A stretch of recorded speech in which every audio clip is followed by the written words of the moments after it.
Now Sarai, Abram's wife, had borne him no children. She had a female Egyptian servant whose name was Hagar. And Sarai said to Abram, "Behold now, the Lord has prevented me from bearing children. Go into my servant, it may be that I shall obtain children by her." And Abram listened to the voice of Sarai. 10 years had passed since God first promised Abram he would become a great nation.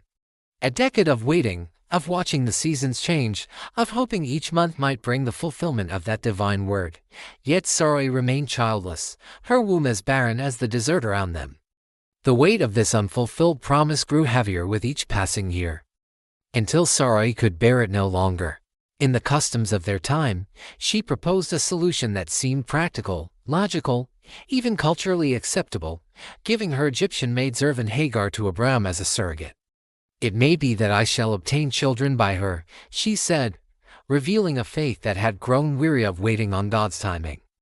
Abram, instead of reaffirming God's promise, listened to his wife's voice rather than God's. This was the first misstep, taking God's promise into their own hands, attempting to manufacture through human effort what only divine power could accomplish. So, after Abram had lived 10 years in the land of Canaan, Sarai, Abram's wife, took Hagar the Egyptian, her servant, and gave her to Abram her husband as a wife. And he went into Hagar, and she conceived. And when she saw that she had conceived, she looked with contempt on her mistress. The plan worked in the most superficial sense. Hagar became pregnant immediately, but the spiritual and relational consequences were devastating. Hagar, now carrying Abram's child, began to despise Sarai. The power dynamics shifted overnight. The servant now held something the mistress desperately wanted but couldn't obtain. The text doesn't elaborate on Hagar's actions or words, but her contempt suggests she may have flaunted her fertility, mocked Sarai's barrenness, or simply carried herself with a new sense of superiority. And Sarai said to Abram, "May the wrong done to me be on you. I gave my servant to your embrace, and when she saw that she had conceived, she looked on me with contempt. May the Lord judge between you and me." Sarai's anger erupts, but notice where she directs it not at Hagar, but at Abram. "May the wrong done to me be on you." She blames her husband for agreeing to her own plan. This is a common pattern when our human schemes backfire. We look for someone to blame rather than taking responsibility for our own impatience and lack of faith. But Abram said to Sarai, "Behold, your servant is in your power. Do to her as you please." Then Sarai dealt harshly with her, and she fled from her face. Abram's response is shockingly passive. He abdicates his responsibility as husband to both women and father to the unborn child. "Do to her as you please," he says, essentially giving Sarai permission to mistreat Hagar. The Hebrew word for dealt harshly is strong. It implies oppression, affliction, even torment. Sarai's harsh treatment pushed Hagar to her breaking point, and she fled into the wilderness, pregnant, alone, and desperate. The angel of the Lord found her by a spring of water in the wilderness, the spring on the way to Shur. And he said, "Hagar, servant of Sarai, where have you come from and where are you going?" She said, "I am fleeing from my mistress Sarai." This moment is breathtaking in its significance. The angel of the Lord, understood by many theologians as a pre-incarnate appearance of Christ, seeks out an Egyptian slave woman in the desert. This is the first time in Scripture God personally encounters a female figure, and he chooses a pregnant, runaway servant. God meets us in our desperation, often when we've hit rock bottom. Notice his question, "Where have you come from and where are you going?" He invites her to reflect on her situation, to name her pain and consider her direction. The angel of the Lord said to her, "Return to your mistress and submit to her."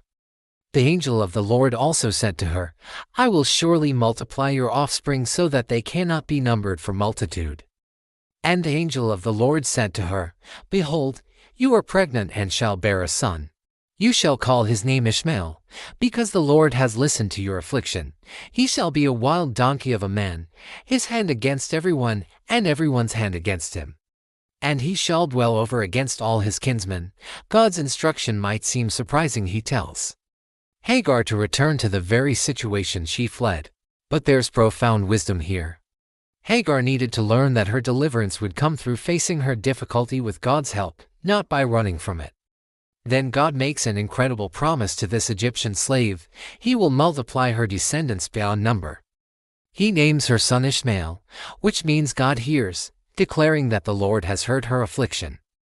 Even in her suffering, God sees her, knows her, and has a plan for her life. So she called the name of the Lord who spoke to her, "You are a God of seeing," for she said, "Truly here I have seen him who looks after me." Therefore the well was called Beer Lahairoi. It lies between Kadesh and Beerd. Hagar responds with one of the most beautiful theological declarations in Scripture. She calls God El Roi, the God who sees.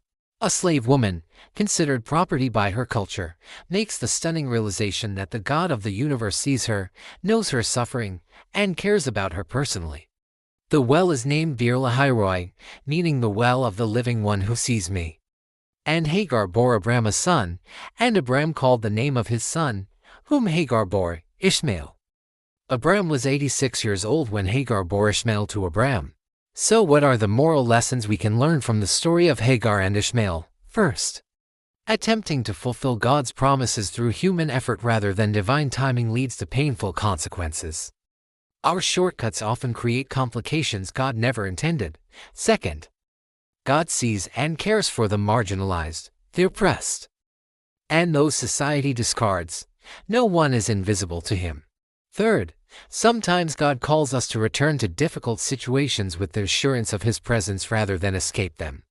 And finally, our suffering is never wasted. God can bring purpose out of our pain, as he did with Hagar and Ishmael. The story of Hagar reminds us that even when human systems fail us, when people mistreat us, and when our own plans collapse, God remains the one who sees, who hears, and who meets us in our wilderness moments. If this powerful story of suffering and divine encounter has spoken to your own experiences of waiting, hardship, or feeling overlooked, please like and subscribe to this channel.